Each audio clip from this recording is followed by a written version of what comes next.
profesor, porque hay algo que no podemos dejar de mencionar. Hace muchos años asesinaron a entre 1,5 millones y 2 millones de personas, simplemente por su origen, por su religión, por su raza, en el Imperio Otomano. Entre 1915 y 1923 asesinaron a entre 1,5 millones y 2 millones de personas que pues vivían ahí. 1,5 millones de armenios, de gente de la cultura armenia. Muchos de ellos simplemente se fueron a otros países en Europa. Muchos llegaron a Estados Unidos. Aquí en Estados Unidos hay una comunidad muy fuerte en Glendale, California, de armenios, por ejemplo. Y es un tema verdaderamente preocupante para el gobierno de los Estados Unidos. Un tema escabroso que siempre han querido como que dejar atrás, como que siempre lo han querido poner como, híjole, qué controvertido. No se atrevió George W. Bush a hablar sobre este genocidio. No, o sea, no se atrevió Barack Obama tampoco. Y ahora sí se atreven en el Congreso de los Estados Unidos, la Cámara de Representantes, el Senado. Ya por fin hablan sobre este genocidio de armenios entre 1915 y 1923. Hablamos siempre del genocidio durante la Segunda Guerra Mundial y etcétera. Este fue un genocidio terrible, imagínense, entre 1,5 millones y 2 millones de personas. Es una situación absolutamente significativa y te quería preguntar al respecto de esto, Jesús.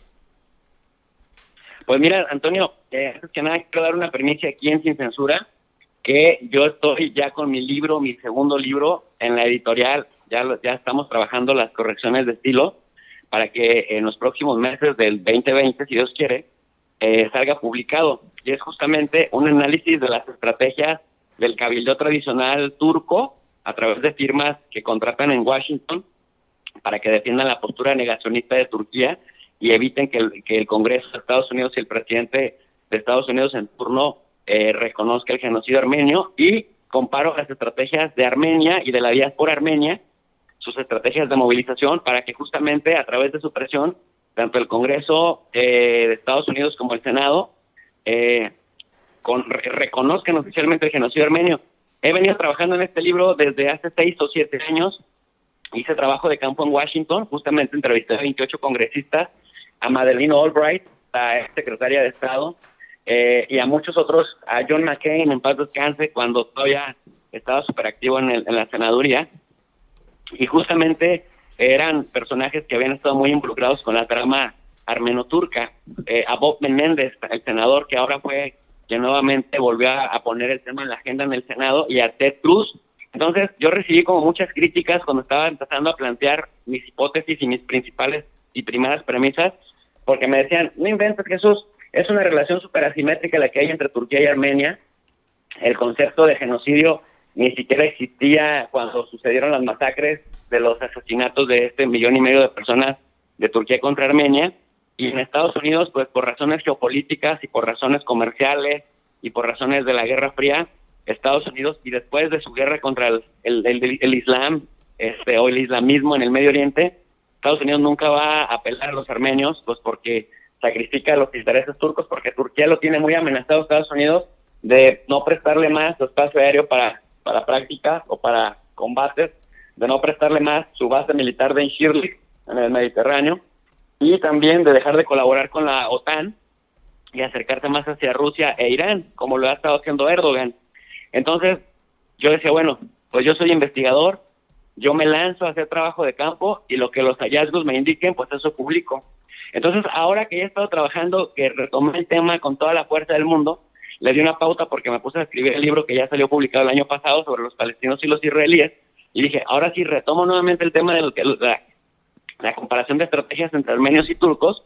Y mira que el 12 de diciembre, que se aprobó por unanimidad en el Senado de Estados Unidos el reconocimiento oficial del genocidio armenio, pues pegué un brinco, porque Claro. tuve un montón de detractores que me intentaron desincentivar para que dejara esta investigación, porque además pues el gobierno turco es muy crítico con los académicos o los periodistas o los analistas que trabajan como este tema que le es muy escabroso al gobierno turco.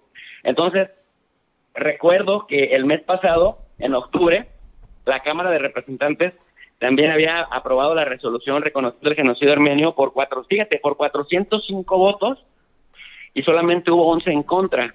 de 435 congresistas que son en Estados Unidos federales, 405 votaron a favor. Y yo dije, bueno, esto ya había sucedido en otros 24 de abril, porque cada 24 de abril del año en turno es cuando se celebra un aniversario del inicio del genocidio armenio de 1915.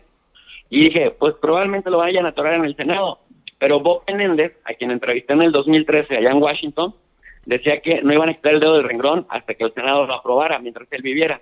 Y mira que ahora, nuevamente fue una propuesta de él y de Ted Cruz, que para otras cosas es muy negativo y muy nocivo, pero para esto echaron, digamos, toda la carne al asador y lograron, a pesar de las amenazas y de las resistencias de Turquía, de cambiar de clientes, de cambiar de proveedores de armamentos hacia Rusia y hacia Irán, si reconocían el genocidio armenio, pues en el Senado, en donde, por cierto, cabe decir que cada senador puede bloquear una iniciativa, pues se aprobó por consenso. Entonces ya tienes a la Cámara de Representantes, tienes al Senado, y ahora nada más falta que la Casa Blanca también lo haga. Y Donald Trump ahora lo ha estado retrasando estratégicamente en lo que pasa el impeachment y todo esto, y el TMEC con México y sus reajustes con la OTAN.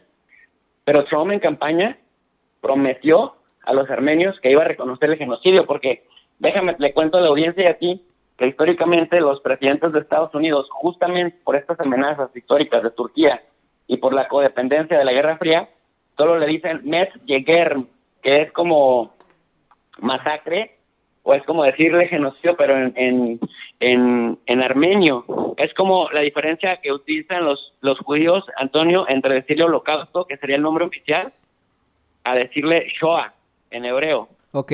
Pero entonces los presidentes, cada 24 de abril, los presidentes de Estados Unidos, Obama, el mismo Trump lo hizo cada 24 de abril antes, Ronald Reagan, los dos Bush, Clinton, decían el Metz-Yegerm para decirle genocidio, pero no le dicen Armenian Genocide, porque entonces políticamente es el reconocimiento oficial, y ahora se requiere este reconocimiento oficial de la Casa Blanca para que se haga ley, y entonces Estados Unidos oficialmente pasaría a ser parte de los 30 países que ya reconocen el genocidio. ¿Y sabes qué, Por ejemplo, profesor? el Vaticano, Perdón Alemania. Perdón que te interrumpa, obviamente México, Alemania lo reconoce, pero es que esta es una situación de lo México más injusta. México no lo reconoce, pero es una situación de lo más injusta, es negar la historia. Y tú como especialista, tú como internacionalista, obviamente estás defendiendo también la historia, obviamente se está defendiendo las vidas que se perdieron en un holocausto tan horrendo, pero se está defendiendo a la historia por sobre todo, esa es una realidad. Así es, mira, los países que lo han reconocido, por ejemplo Argentina, Paraguay, Bolivia, Venezuela, Chile, Brasil, en España algunas regiones, pero en Europa, por ejemplo, lo reconoce Francia, Alemania, Holanda, que son de alguna manera Italia, los países como de peso, que han soportado, digamos, las presiones de parte de Turquía. Casualmente, quienes no lo reconocen, y me llama mucho la atención, lo reconoce también Canadá. México no lo reconoce, desconozco las razones, me tendré que poner a trabajar en ello, pero por ejemplo Israel, que ha sido un promotor incansable de que se reconozca el holocausto y de que incluso en algunos países en Europa se penalice con cárcel a quien se atreva a negar públicamente el holocausto, bueno, pues no reconoce el genocidio armenio. ¿Y cuál es la importancia del genocidio armenio? Para que la gente lo sepa, y por qué es tan relevante para las ciencias políticas, para las relaciones internacionales y para la historia, como bien lo señala. Porque Rafael Lemkin, por cierto, un jurista de origen judío, se inspira en las acciones del genocidio armenio, en estos 1.5 millones de muertos y más de 600,000 desplazados a todos los rincones del mundo en el contexto de la Primera Guerra Mundial. De ahí se inspiró para formular la definición de genocidio. Y ya aunado a lo que después vino en la Segunda Guerra Mundial con el holocausto en contra de los judíos, salió que para las convenciones del 46 y del 48, el término, la definición, ya tomó calor y color, y entonces, digamos, ¿qué tiene que ver hasta nuestros días? Que gracias a que ya se legisló a partir de que surge como definición, por ejemplo, la Corte Penal Internacional en el Estatuto de Roma, pues contempla justamente que regula y sanciona quienes cometan actos de genocidio, y el genocidio es justamente este crimen organizado, sistematizado y dirigido a desaparecer a poblaciones en razón de su etnia, de su religión, de sus creencias políticas, de su raza, de su condición, ¿no? Y entonces te digo, se inspiran justamente en las acciones del Imperio Turco Otomano, de los jóvenes turcos del decadente Imperio Otomano, en contra de los armenios que vivían en el imperio, que por su condición fue, de cristianos. así es, que fue, vamos, o sea, algo organizado definitivamente, como bien lo mencionas, por el gobierno otomano, ¿no? O sea, de eso de decir, fueron las juventudes turcas, bueno, pero tuvieron el apoyo precisamente de los turcos. Ahora, del gobierno turco, como lo menciona el profesor Jesús López Almejo, se trata de hecho de los primeros cristianos como denominación general del mundo. La iglesia ortodoxa, la iglesia del este, nace en Armenia. Esa es la primera iglesia que se funda. Ya después vendrían las demás iglesias cristianas y etcétera. Y son perseguidos por su religión, por su origen. Fíjate, Jesús, que yo con la gente armenia que conozco me da mucha, no sé, ¿no? Me impresiona muchísimo porque aman a los mexicanos, ¿eh? No quiero decir quieren a los mexicanos, aman a los mexicanos. Siempre dicen, tenemos tanto en común mexicanos ustedes y nosotros. Son gente verdaderamente que dice ser cercana de los mexicanos, de las situaciones que tenemos en común. Dicen, nos parecemos, y siempre quieren buscar hablar en español. Bueno, eso los armenios que yo conozco de Glendale, California. Me parece que es algo fantástico y una felicitación para ti. Esta presión que ejerces para que por fin se reconozca el genocidio armenio en los Estados Unidos es fantástica. Verdaderamente mi felicitación. Qué bueno que después de tantos años pueda tener algún tipo de certeza este pueblo, el pueblo armenio, Jesús. Gracias, Antonio. Y mira, lo interesante, si quieres cerrar con este tema, lo interesante, Antonio, es que Donald Trump lo prometió a los armenios que si estaba en sus manos reconocer oficialmente el genocidio, lo iba a hacer. Incluso fue más lejos.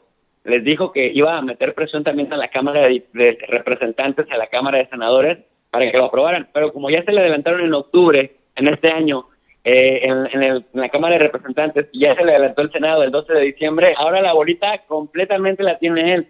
Y para sus aspiraciones de reelegirse, va a tener que prometerles algo nuevamente a los armenios. Entonces ya tiene la cancha ahora sí en su lado y la última palabra la tiene él. Como bien dices, Antonio, el cristianismo nace oficialmente o se reconoce oficialmente, o el primer lugar en donde se reconoce es en el año 301, justamente en Armenia, en Echmiadzin, que es como la capital religiosa de Armenia, y de la mano de San Gregorio el Iluminador, y a partir de entonces, otros pueblos y otros reinos empiezan a abrazar el cristianismo hasta que, pues, el Imperio Bizantino lo abraza y después lo abraza el Vaticano, y entonces cambia ya la condición de los cristianos de perseguidos a ser los dominantes, pero en el contexto del Imperio Otomano, porque el Imperio Otomano pues viene mucho tiempo después, en el año de 1280 hasta 1918, se hace mayoría el Islam en esta región, y entonces pues los armenios siguen viviendo entre los musulmanes del Imperio Otomano, y ya acercándose, digamos, el debacle del imperio, pues como suele suceder cuando un imperio está en crisis, a los que perciben como extranjeros les echan la culpa de la crisis económica o de la crisis y que política. Son los principales fundadores en todo caso de ese pueblo, ¿no? Entonces sí es algo terrible. Yo te digo, yo también soy apasionado de ese tema, del tema armenio. Es una injusticia absoluta, ¿no? Son personas que se convirtieron en inmigrantes en su propia tierra, ¿no? O sea, es terrible. Jesús, se nos está acabando el tiempo, pero no quiero que nos vayamos sin que terminemos con el último punto.